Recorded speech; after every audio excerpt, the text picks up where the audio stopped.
From a studio high above the clouds of the Okanagan Valley, this is the Cannabis Podcast. Exploring the world of Canadian cannabis culture, one toke at a time.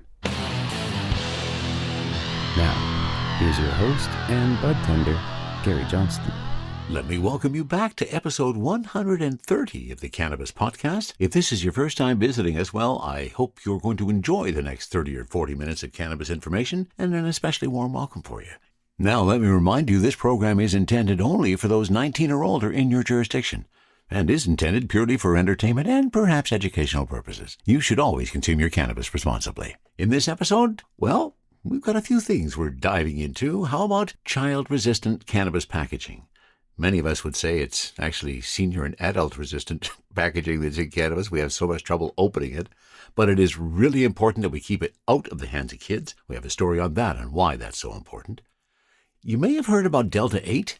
It's a small cousin of Delta 9, the THC we get when we smoke our cannabis. It doesn't appear a lot in cannabis. It's a very small cannabinoid in terms of the amount that is in the product, but it's showing up in products now because they're creating it. We're going to look at Delta 8 THC and see how we should be considering that in the future.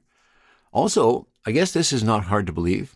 With all the trouble we've experienced in the Canadian cannabis market, guess who the biggest creditor for many of our failed cannabis companies is? Yep, that's the CRA. I have a story on that. You may remember earlier this year and perhaps into last year, we were talking a couple of products that brought some innovation into the industry. One of them was Jolts, some lozenges from the folks at Organigram, and they contained 10 milligrams per lozenge, and the packages contained 25 lozenges for 250 milligrams of THC in that package.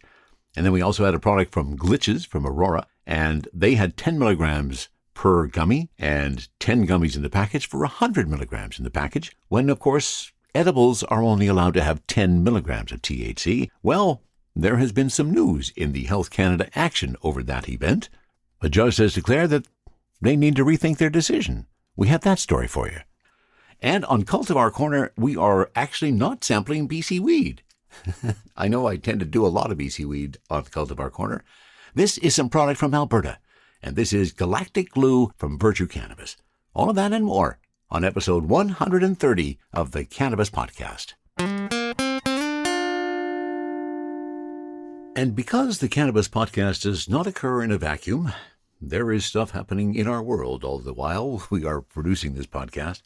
Today especially, there may be some smoke inside the studio as we prepare ourselves with a little cannabis enhancement, but unfortunately there's a lot more smoke outside of the studio.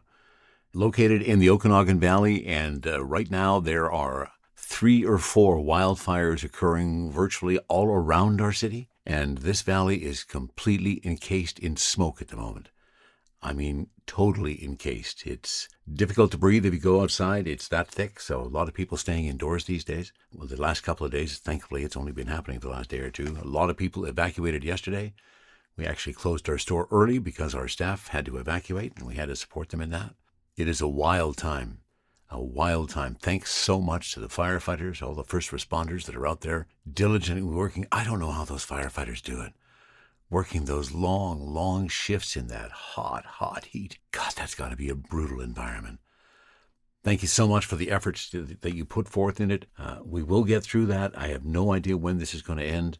This is still an ongoing story as we speak today. If you hear some planes and helicopters in the background, I may have missed that in editing the program. It's wild. My thoughts go out to everybody who has been impacted. There have been a number who have lost their homes and a lot of other property damages. Fortunately, no human life, as of this point, has been lost in this fire. So that's fabulous news. My heart's with everybody who's had to deal with some of those issues, and let's hope it gets better soon. And now to our first story. We're going to go to Kenigma.com for this one, and it is why child-resistant cannabis packaging is so important. And this story was written by Cody Peterson. There are many benefits to cannabis edibles. They're tasty and discreet with long-lasting effects. But they're not without their drawbacks, especially in small and inexperienced hands. As a frontline pediatric pharmacist in a Southern California emergency department, I see accidental cannabis ingestion in small children at least weekly, if not more often. The advent of beautiful, delicious infused candies like gummies and chocolates has brought joy to countless cannabis consumers, but in the wrong, small hands. Mishandling these sweet treats can lead to serious consequences. Legalization has led to an increase in pediatric ingestions. Numerous studies have found an association between legalization and the number of pediatric ingestions of THC-containing products. Both intentional and unintentional ingestions are on the rise. While it's possible that part of this increase is in the reporting of accidental ingestions is related to decreasing stigma around cannabis, evidence still suggests accidental ingestions are on the rise. With the intentional ingestions that go awry, it's usually an older child or teenager who takes too much and has a total freakout, accompanied by panic attacks, paranoia, and/or erratic behavior. Other times it's the parents who freak out. Unintentional Oedipus overdoses, on the other hand, usually occur in toddlers or young children, mostly by getting into their parents' or siblings' cannabis products at home. In the U.S., thanks to Prohibition, every legal state, medical or recreational or both, has its own packaging rules and regulations. As a result, there's a lot of problematic packaging that's either too easy or too difficult to open, which can both be challenging depending on context. There are also claims that cannabis packaging often appeals to children, with bright neon colors and artsy cartoons. Likewise, products that imitate non-infused foods like Oreos, Doritos, or Skittles are another major issue in the illicit cannabis market. But there are more serious problems than the variation in laws from state to state. Many cannabis products are being sold with no regulation whatsoever. For example, it's estimated that there are still more illegal cannabis products being purchased in California than cannabis products. And to make things worse, these illicit products are not held to any regulatory standard, nor do they contribute to local taxes.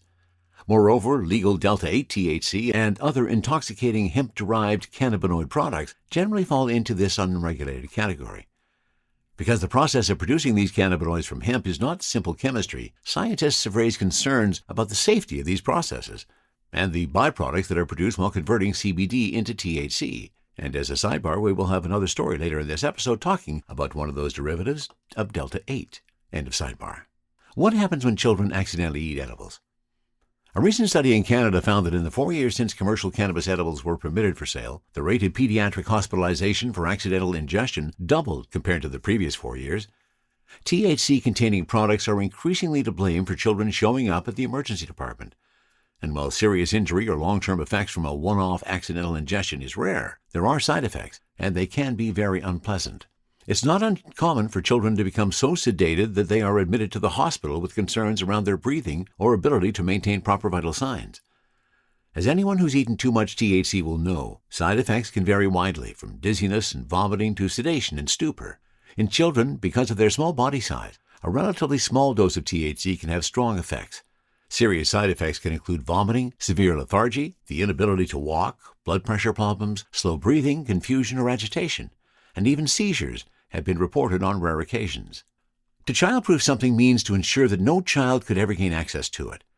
A challenging task, as getting into things is something kids thrive at. As such, packaging is rarely intended to be truly child-proof, but instead just resistant to kids. Child-resistant packaging, as defined by the Poison Prevention Packaging Act, is designed to be challenging but not impossible for children under 5 years of age to open within a reasonable time, while being accessible for adults. The general idea is it will take kids greater than 5 minutes to open and can be quickly opened by 9 out of 10 adults. In other words, child-resistant packaging aims to slow children down rather than completely prevent access. And while it has reduced unintentional poisoning deaths, supervision and proper storage remain essential. While many states have regulations on child-resistant packaging in retail settings, if you're making your own edibles, you need to take responsibility for your own child-proofing. It's one thing to leave cannabis flower accessible, as ingesting it before decarboxylation wouldn't be dangerous for children, because eating THCA doesn't get you high. But if you're making cannabis-infused goodies at home, a couple of stolen cookies from the wrong jar could make for a rough evening in the emergency department. To bring awareness to the issue, 2 Colorado-based brands are reminding cannabis consumers to safeguard their weed. Edibles producer Wana Brands and cannabis storage brand Stash Logics purpose the following 4 simple steps. Buy products with child-resistant packaging. Store cannabis in a secure, lockable device. Place cannabis out of reach of children. And learn more about childproofing from a free course. The bottom line is keep your edibles locked, well-labeled, and out of the reach of children. Kids will be kids, and kids love sweet treats. Stoners do too, but to be good stewards of the plant, we must be smart about where we store our edibles. The bottom line, keep your cannabis products locked and out of reach of children and well-labeled. Whether you're buying products with safe packaging or using your own storage device at home, you're doing the responsible thing and keeping your friends and family safe, while still enjoying the benefits of cannabis edibles. And that's a message we all need to pay attention to. From the cannabis-infused studio in the clouds, this is the Cannabis Podcast. And for our next story, we're going to mjbizdaily.com and a story written by Matt Lamers, who has written a lot of the stories we have covered. And this is all about Canada's federal government accounting for a growing share of the unpaid debts racked up by failed cannabis companies, lending credence to claims the nation's nascent adult use industry is suffering from pricey fees and heavy taxation. A review of recent insolvency filings by MJ Daily found that the Canada Revenue Agency, the federal tax collection body, and Health Canada, the national department in charge of regulating cannabis production, are commonly among the biggest unpaid creditors for insolvent marijuana producers. In the 2021-22 fiscal year, various levels of government collected more than $1.5 billion from the cannabis industry via excise tax, other taxes, and various fees, including the annual regulatory fee. However, the amount of unpaid federal excise tax and fees has skyrocketed. Licensed producers owed the Canada Revenue Agency $192 million as of March 31st this year, while unpaid regulatory fees jumped to almost $4 million. It's increasingly clear that for many cannabis companies, insolvency is the result of a formula where taxes and fees squeeze out such a big portion of the overall price. George Smitherman, CEO of the industry group Cannabis Council of Canada, told MJ Biz Daily. Fierce competition, a glut of product, and falling wholesale prices are also weighing on the industry. The latest example of outstanding debts owed to the federal government is Vancouver, British Columbia-based cannabis producer Tantalus Labs. In June, Tantalus filed a notice of intent for restructuring in a British Columbia court. A review of Tantalus Labs' creditors list shows that the Canadian government accounts for more than half the licensed producer's unsecured debt. Of the $8.4 million that Tantalus owed to 92 creditors, $4.5 million was due to the Receiver General for Canada, the body responsible for accepting payments owed to the federal government. The producer also owed Health Canada $388,000. Together, the two government bodies make up 58% of Tantalus's debt, an indication that fees and taxes contribute a significant amount to cannabis business costs. The number of licensed cannabis producers unable or willing to pay their excise duty to the Canadian government has soared in recent years. Almost three-quarters of the 305 LPs required to pay the duty had an outstanding debt with the CRA as of March of 2023. Not all cannabis executives believe the excise tax applied to sales is unreasonable. Norton Singhaven, CEO of Kelowna, British Columbia-based Avant Brands, said the excise is fine and the industry should instead be targeting various fees levied by Health Canada, such as the annual regulatory fee. All the fees Health Canada scrapes along the way are where the potential savings are for businesses, Singhaven said in a phone interview. Singhaven doesn't believe the excise tax is the cause for so many business failures. I think most of these companies have bigger problems, he said. For the vast majority, the excise tax doesn't change their financial situation. He noted that some cannabis companies are succeeding in the face of high fees and taxes, and noted the third quarter results of Cannara Biotech, a Montreal-headquartered cannabis producer, which reported positive free cash flow and net income for its third quarter. He also said his company, Avant Brands, reported positive free cash flow and a small loss for the recent quarter. It's still an early-stage industry. It's meant to be challenging, Singhaven said. It's meant to be hard. It's not a gimme. And that story from mjbizdaily.com on all of the money owed to the government. Another story from Kenigma.com today, and this, what is Delta-8 THC? And, more importantly, is it safe? This is a story written by Matt and Wheel. What if there were a type of weed that was fully legal, safe to use, you could buy at the corner store, and it wouldn't even show up in a drug test? Sound too good to be true? It is, unfortunately. Delta-8 THC, a close relative of the more famous Delta-9 THC, acts in many of the same ways, producing a similar high and even some of the same therapeutic effects. This compound is produced in very small amounts in marijuana and hemp, but most of what is on the market today is converted synthetically in a lab and sold in amounts largely unseen in nature. Because most Delta-8 products are derived from hemp plants, it is believed by some that they fall under a loophole in federal cannabis laws. It is also touted as natural and safe. But you should probably think twice, maybe even 3 times, before picking up some Delta-8. It's not really as legal as often suggested by producers and marketers. It's not at all clear how safe it is to consume, and despite claims to the contrary, it will most likely show up in a drug test. What is Delta-8 THC? The cannabis plant can produce a great number of active compounds. Those unique to cannabis are called cannabinoids. Roughly 150 different cannabinoids have been identified already, but the two most common and abundant are Delta-9 THC and CBD. Delta-9 THC and CBD can be found in concentrations as high as 20% and even 30%. But minor cannabinoids such as Delta-8 THC generally occur in concentrations below 1%. Delta-8 THC, like many other cannabinoids, was first identified by Roger Adams in the 1940s and further synthesized by Raphael Mechoulam in the 1960s. And Raphael Mechoulam is the one who discovered THC. Technically speaking, it's not produced by the plant, but it's rather a degradation product of Delta-9 THC, often as a result of aging and storage conditions. Interestingly, along with Delta-9 THC, Delta-8 is one of the few cannabinoids considered to be intoxicating. Most cannabinoids are psychoactive and have potential pharmacological properties, but getting you high isn't one of them. In fact, Delta-8 THC has been shown to be slightly less intoxicating than Delta-9 THC, with one study stating that it is 2/3 as potent. Because Delta-8 THC only occurs in minuscule quantities in hemp and marijuana, you're more likely to encounter synthetically produced Delta-8 infused products such as oils, tinctures, different types of edibles, and even dried cannabis flowers. Other than serving as a lighter version of Delta-9 THC, Delta-8 has also been researched as a potential treatment for a number of medical conditions and symptoms such as vomiting and nausea, glaucoma, pain, and inflammation. The vast majority of scientific knowledge is based on animal studies, however. It's often suggested that Delta-8 THC is a naturally occurring compound that can be extracted from hemp, but in fact, it only appears in very small amounts in nature. According to Christopher Houdelia, the founder and chief science officer of Provert Labs, a Massachusetts-based cannabis testing company, out of 18,000 samples of hemp, 98.5% had no measurable concentrations of Delta-8 THC.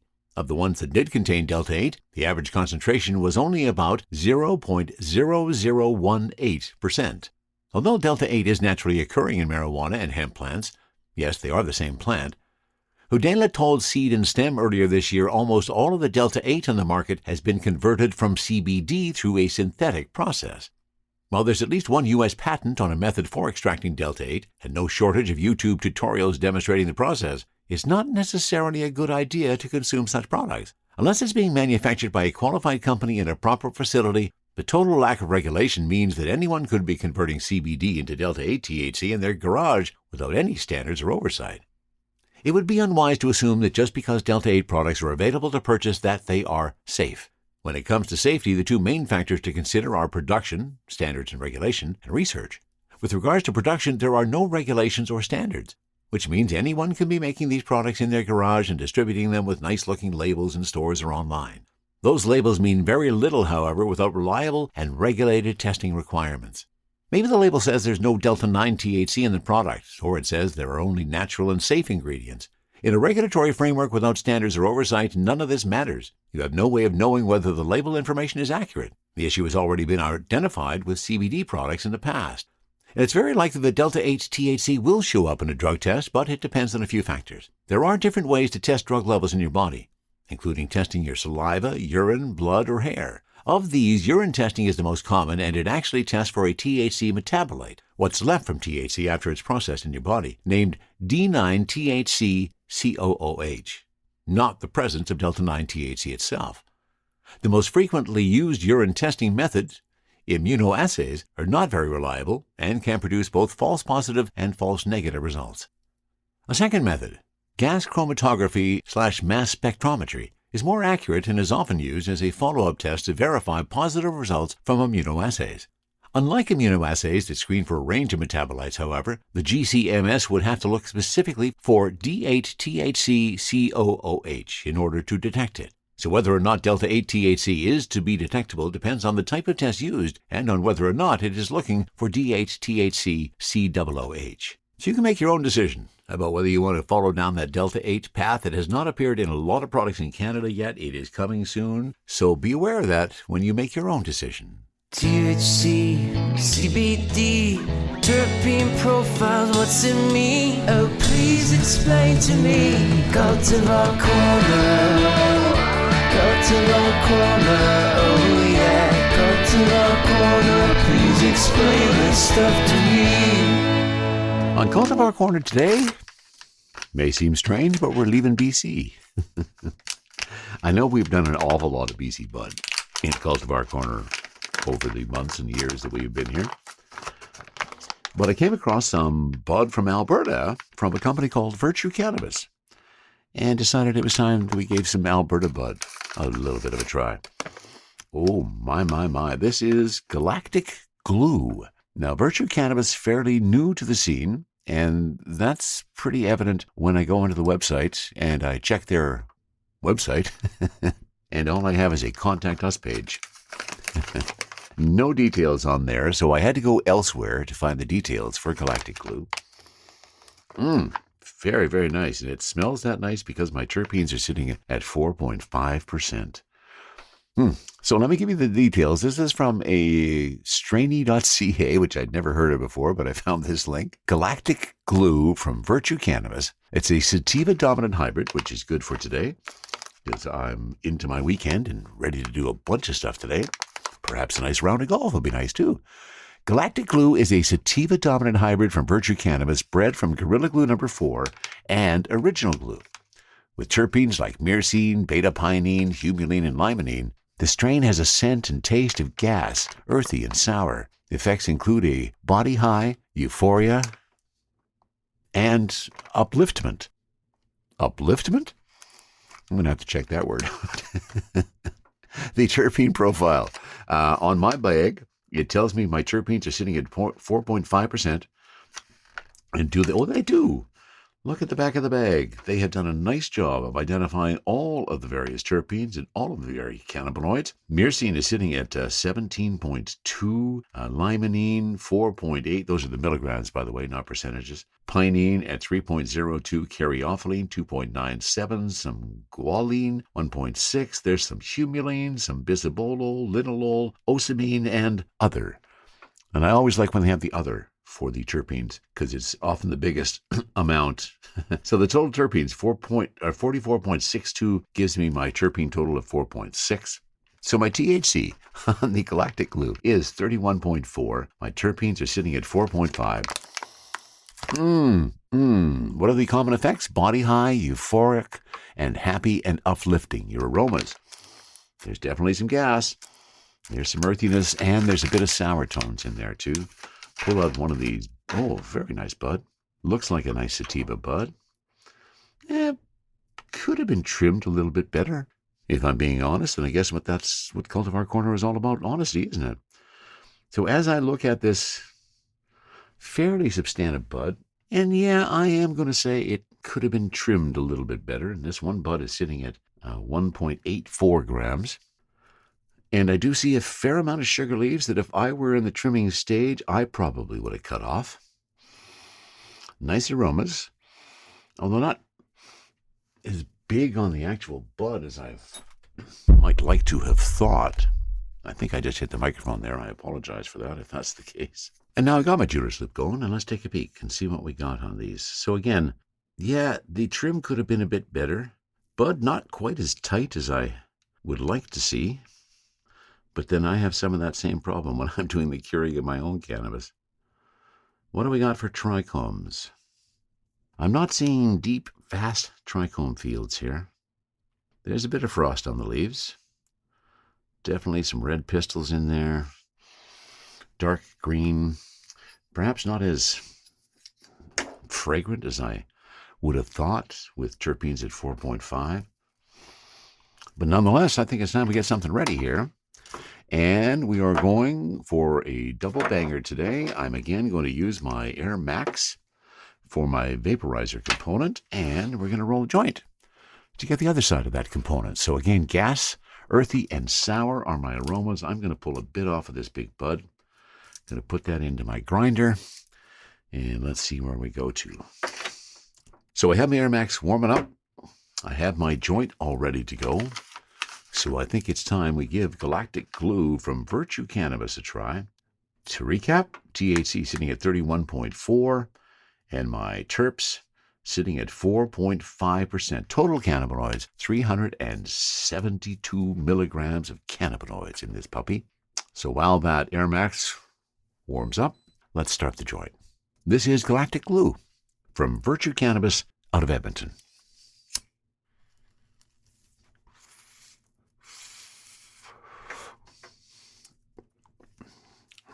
And just in time, my crafty is ready as well. So off of that joint, definitely some of those gassy and earthy notes coming in. Now, I have done my Air Max down to a temperature of 180, where I'm hoping to get a bit more of the flavor out of this. So let's try the Galactic Glue from the Air Max.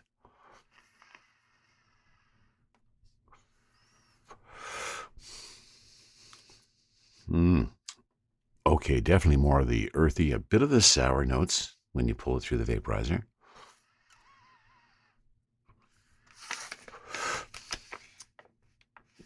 And those sour notes could likely be coming from the combination of the limonene and the pinene.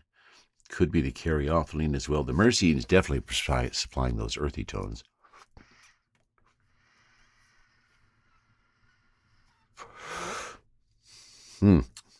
Like the taste in the Air Max. It's just so much smoother when you go through the vaporizer. A story featured on maybe this episode, perhaps the last episode, talked about some better ways and more healthy ways to smoke your cannabis. And I think the most interesting thing out of that article I find is it blew away my concept of having to hold your breath when you take in a toke. Apparently that's not all that necessary. And that could be a lot of the reason for my coughing in some of my Cultivar Corners. So I'm taking a different approach. I'm just inhaling and then exhaling, not trying to hold that in my lungs. Okay, I haven't done the first bowl on the Air Max. As I say, it is a very small bowl, so I have to frequently change the bowl to put in some new weed. The real trick with the Air Max, as I've also discovered, is not to pack it too tight. If it's packed too tight, it just doesn't pull really well, but when it's packed beautifully, nice pull.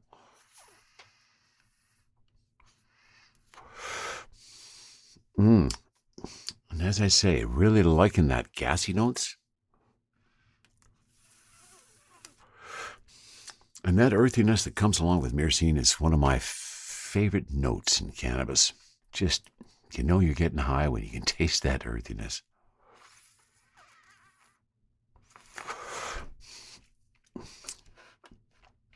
Okay, so I am 3 or 4 tokes into this now, and I am starting to feel some euphoria in my endocannabinoid system. I'm going to crank up the heat just a little bit, see if I can get just a little bit more vapor. I'm going to take that up to 190 for my Air Max. Refire the joint because I wasn't paying quite enough attention, I guess. And the joint kind of went out on me. Oh, there's some of that body high they talked about. Nice. Euphoric? Yeah, absolutely. That's coming on strong.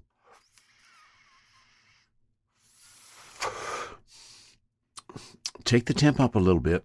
I get a bit more vapor out of the Air Max. A little less flavor, a bit more vapor. But I'm quite happy with the Air Max and how it delivers from a vaporizer perspective. It's a nice addition to what I'm doing here on Cultivar Corner. Such a heavy-duty battery on this sucker. It would last for days, I think. Body high, euphoric, happy, and uplifted. Well, I am sitting in a chair, so I haven't perhaps uplifted myself too much. You know, when the corny jokes start to come out, then I'm probably getting buzzed. The body high is there. The euphoria is there. Happy, uplifted, all feeling really good. So comments, again, I'll pull out another bud here and see if I can see similar evidence of the trim. This is a slightly smaller bud. Okay, and I have to give him kudos on this one. This one has all of the sugar leaves trimmed off. That's a much tighter trim on that guy. Maybe it was just the first bud that I pulled out. Somebody got a little lazy before they popped it into the bag. Okay, yes, I am looking at the rest of the buds, and the trim is much better. So it just happened to be that the first bud that I pulled out of the bag was one that they did late on a Friday night and perhaps didn't do as good of a job on trimming. And when I say it's not as good, I'm being a little picky. because as you know, I try to give you my full, real evaluation of what the weed does for me and how it looks. And on that bud, it was a little sloppy in the trim, but the rest of the buds, no sloppiness whatsoever. Really nicely trimmed. So Virtue Cannabis, their Galactic Glue, giving me a buzz. Yes, it has. I am euphoric, definitely feeling happy and uplifted. My head is just feeling really great right now. That body high coming on nice and strong too. This is nice weed and a nice effect. 31.4% THC, terpenes sitting at 4.5, a very pleasant high. Haha. I'm off to do some traveling around the galactic sphere. Sharing stories about good weed while trying good weed. This is the Cannabis Podcast. And we go to CannabisLifeNetwork.com for our next story, which is Health Canada being ordered to review the Organigram case. A federal judge has ordered Health Canada to review its Organigram case over what constitutes a cannabis edible. Earlier this year, Health Canada sent cease and desist letters to LPs. They accused the licensed producers of selling cannabis edibles masquerading as extracts. Organigram was one of those LPs. Health Canada said their lozenges, known as jolts, were really edibles. This decision put the product under a different regulatory umbrella, namely a cap of 10 milligrams of THC per unit. So Organigram contacted their lawyers. Justice Cecily Strickland ruled that Health Canada was wrong. The federal health bureaucracy will have to review its initial decision and reassess. Of course, Health Canada can determine that its initial decision to classify lozenges as edibles was correct, and then we're back to square one. But right now, it's Organigram 1, Health Canada 0. It's music for our ears to hear a federal court order Health Canada around. But as mentioned, Health Canada could make the same decision regarding the Organigram case. The federal court also didn't address Organigram's main complaint. Health Canada made this decision after approving the lozenges as extracts. Jolts have been on the market since August 2021. It wasn't until early 2023 that Health Canada decided to flex their bureaucratic muscles. Justice Strickland did not rule on the reasonableness of Health Canada's compliance letter. She said there was a breach of procedural fairness with its initial decision. Ergo, return to the drawing board and see if you screwed up. Only in government can people investigate themselves for any potential wrongdoing. Organigram wanted the court to annul Health Canada's extract edible decision, so this is only a partial victory. The Health Canada Organigram case is important for several reasons. An already struggling cannabis industry shouldn't have to wage these battles over the petty attitudes of cannabis regulatory bureaucrats. A cannabis product labeled an extract can have 100 times more THC than an edible. Bureaucrats shouldn't be handing out cease and desist letters at the 11th hour. That's not how healthy Western democracies work. That's how banana republics work. Nobody wants to invest in a country where bureaucrats interpret public health and safety as interfering with consensual capitalist acts between adults. Organigram wasn't harming their customers by selling jolts, and customers weren't being duped or harmed by voluntarily buying the product. Health Canada is chasing a boogeyman, or perhaps this entire ordeal was plain old bureaucratic inefficiency. And that's really true. In terms of the customers, the jolts, the glitches, everybody was loving them, and they're all unhappy that they're no longer on the market. So, as they said, Organigram 1, Health Canada 0. Let's see how the next match ends. I realize that I have not spent any time so far in this season of the Cannabis Podcast talking about my grow. Well, it's time to change that. We were a little delayed this year because, of course, I did have the trip to Australia to visit my daughter and my granddaughter. So we were delayed until, well, the end of May. Usually we would have germinated our seeds probably in March? Yeah, probably in March. Get them in the ground as May hits. Well, that didn't happen until, when would we actually put them into the ground? They hit the garden on June 16th. So that's a late period for us. In our 4 plants this year, what am I doing? I'm doing autoflowers again because I just really like the size of the autoflowers and the fact that they do not need a light cycle, so I can get from seed to harvest in about 3 months. And this year it is Acapulco Gold. I'm doing 2 seeds of the Acapulco Gold, and I'm doing 2 of the Aurora. Acapulco Gold, of course, a sativa, always been one of my favorite strains. And Aurora, which is a cross of Northern Lights and Afghan, so a real nice indica. Went into the ground June 16th, and they started flowering almost 4 weeks later. July 18th, when we saw the first buds.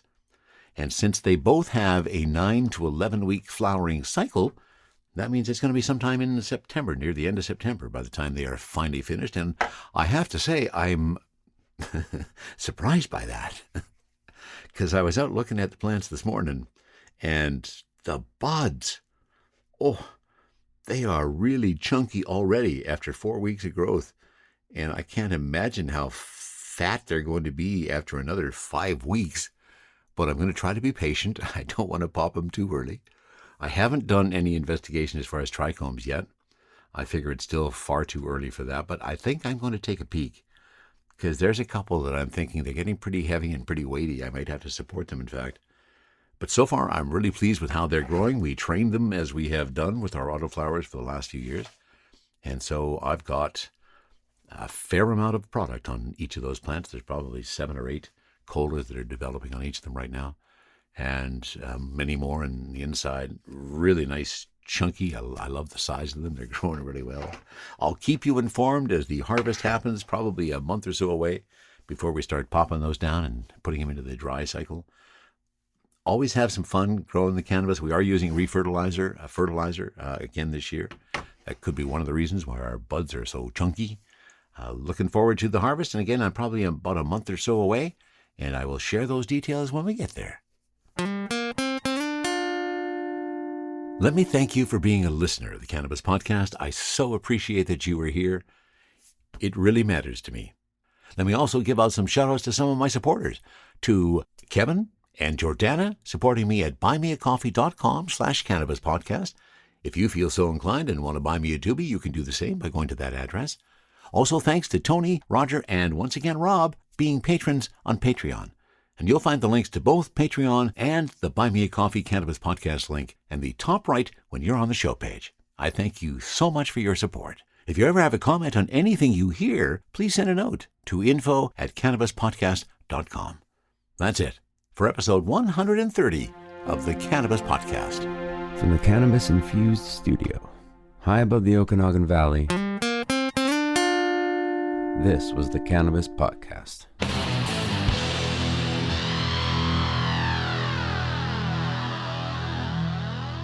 Thanks for listening to today's show. To check out more great cannabis podcasts, go to podconnects.com. Here's a preview of one of our other shows.